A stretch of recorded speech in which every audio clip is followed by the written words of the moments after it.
네, 김영환입니다. 같이 말씀 묵상하겠습니다. 물리학에 보면은 엔트로피라고 하는 법칙이 있습니다.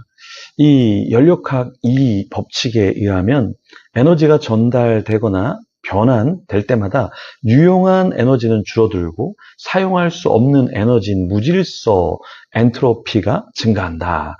이렇게 이야기하는데요. 고립된 시스템은 시간이 흐를수록 정동된 상태에서 혼란스러운 상태로 뜨거운 곳에서 차가운 곳으로 흐른다. 이런 이야기죠. 결국 아무런 일도 일어날 수 없는 열적 평행 상태에 이르게 된다라는 말입니다.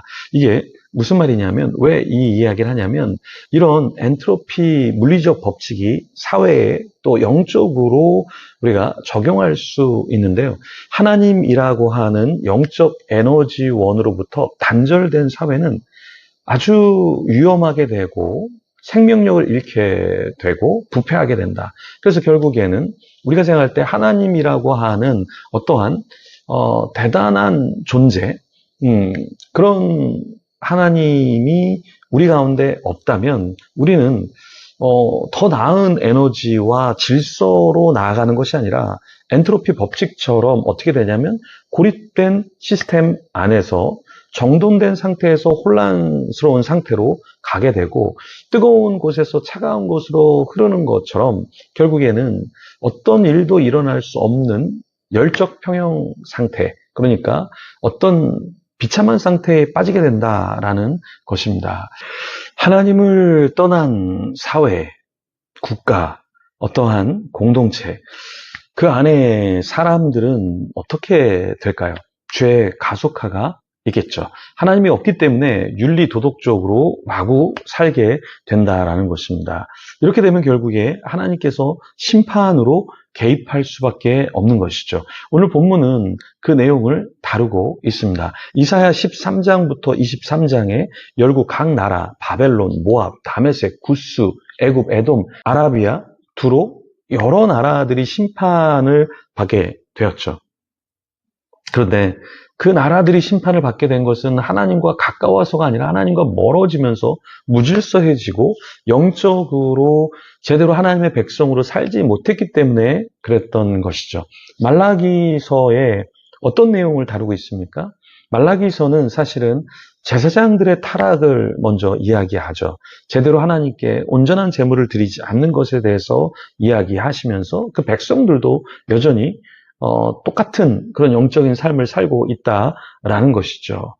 그래서 하나님 없는 그런 존재는 제사장이든 평신도이든 상관없이 하나님과 멀어지면 우린 무질서해지고 이기적인 존재가 된다라는 것입니다. 이 내용을 같이 성경 속에서 살펴보도록 하겠습니다. 1절과 2절입니다. 보라, 여호와께서 땅을 공허하게 하시며 황폐하게 하시며 지면을 뒤집어 엎으시고 그 주민을 흩으시리니 백성과 제사장이 같을 것이며 종과 상전이 같을 것이며 여종과 여주인이 같을 것이며 사는 자와 파는 자가 같을 것이며 빌려주는 자와 빌리는 자가 같을 것이며 이자를 받는 자와 이자를 내는 자가 같을 것이라. 하나님께서 땅을 황폐하게 하시는 그 이유가 무엇입니까? 인간이 하나님의 통치를 거부하기 때문에 하나님께서 개입하시는 것이죠. 땅이 뒤집어진다라는 표현은 어떤 상태를 반영하고 있습니까? 창조 질서가 무너지고 하나님의 형상대로 지음받은 인간이 그 인간의 존재의 삶을 제대로 살지 않기 때문에 뒤틀려져 있다라는 것이죠. 그래서 그 땅이 뒤집어져 버릴 수밖에 없는 상황이다라는 것입니다. 우리는 땅 위에서 생활을 하죠. 근데 그 땅은 하나님께서 만드신 공간이고 그 땅에 합당한 사람이 남아서 살아갈 수 있는 것이죠. 가나안 땅이 약속의 땅으로 주어졌습니다. 근데 그 가나안 땅이 왜 약속의 땅으로 이스라엘에게 주어졌을까요? 그 가나안 땅에 사는 사람들의 죄악이 관영했고 더 이상 하나님이 보시기에 그들이 그 땅에 머물러 있을 수가 없었죠.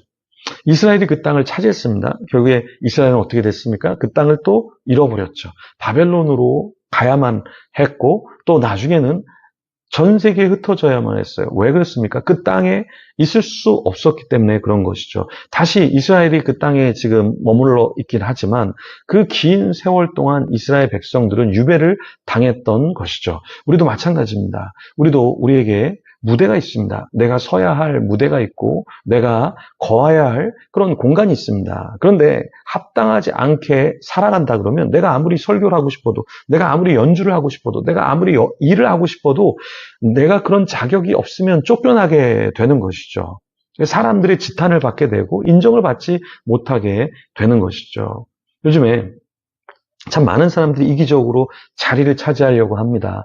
권력을 사용해서 어떤 유익을 얻어내려고 합니다.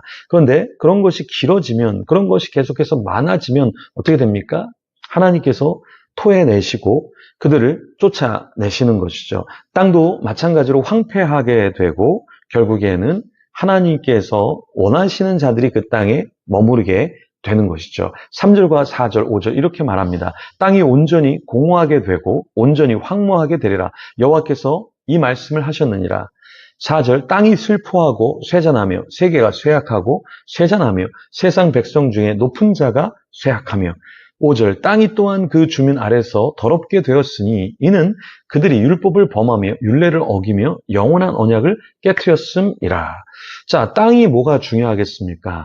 근데 하나님이 보실 때는 그 땅에 거하는 자들이 합당해야지만 그 땅에 머물 수 있다라는 것입니다. 우리가 교회 안에서 예배하고 공동체 안에서 있고 또 함께 사랑하는 자와 있을 수 있는 것은 하나님이 주신 땅에 합당할 때 그것을 누릴 수 있는 거죠. 살인을 하고 어떤 범죄를 저지르고 거짓말을 계속해서 하면 우리는 하나님이 우리에게 주신 땅에서, 가정에서, 교회 공동체 안에서 거할 수 없다라는 겁니다. 제가 교회 개척하고 목회하면서 나가라! 이렇게 한 사람도 있습니다. 누가 나간다 그럴 때 그냥 붙잡지 않은 그런 경우도 있습니다. 근데 왜 그러냐면 다 붙잡을 수도 없고 또 다 나가라고 해서도 안 됩니다. 하지만 공동체를 이룰 때 정말 해악이 되거나 또 염려가 되는 사람은 굳이 그렇게까지 잡아서 땅을 슬퍼하게 하고 쇠잔하게 하고 쇠약하게 하고 또 어렵게 할 그런 이유가 없기 때문에 강하게 붙잡지 않고 또 나가야 될 사람은 제가 나가야 됩니다라고 얘기도 하는 이유는 한 사람만 생각하는 것이 아니라 공동체는 땅은 그 땅과 공동체 다른 사람들도 생각해야 하는 것이죠. 그래서 우리 자신을 돌아보면서 궁극적으로 교회 공동체 안에 머무는 것이 중요한 것이 아니라 하나님 나라 안에 우리가 거할 수 있는가, 우리 자신을 계속해서 돌아보기를 소망합니다. 기도하겠습니다. 하나님 감사합니다. 참 구약의 많은 나라들은 부강했고 권세가 있었고 망하지 않을 것 같았습니다. 그렇지만 결국에 망하고 없어졌습니다. 하나님 우리 자신은 어떻습니까? 우리가 하나님이 주신 땅에서 거할 만큼 거룩하고 존귀하고 예배자로 합당한 예배자로 서 있습니까? 우리 자신을 돌아보게 하시고 타인을 향해서 저 사람은 문제야, 저 사람은 부족해 라고 말하기 전에 우리 자신을 먼저 돌아보면서 우리는 어떻게 살아가야 하는지, 살아가고 있는지, 살아가야 할지를 더 고민하는 우리가 되게 하여 주시옵소서. 오늘 하루도 주님과 동행하게 하여 주시고 하나님의 땅을 잘 읽어서 하나님의 나라가 이루어지게 하여 주시고 모든 영광을 주님께 올리게 하여 주시옵소서. 감사합니다. 예수님 이름으로 기도합니다. 아멘. 계속해서 기도하며 주님 앞에 나가겠습니다.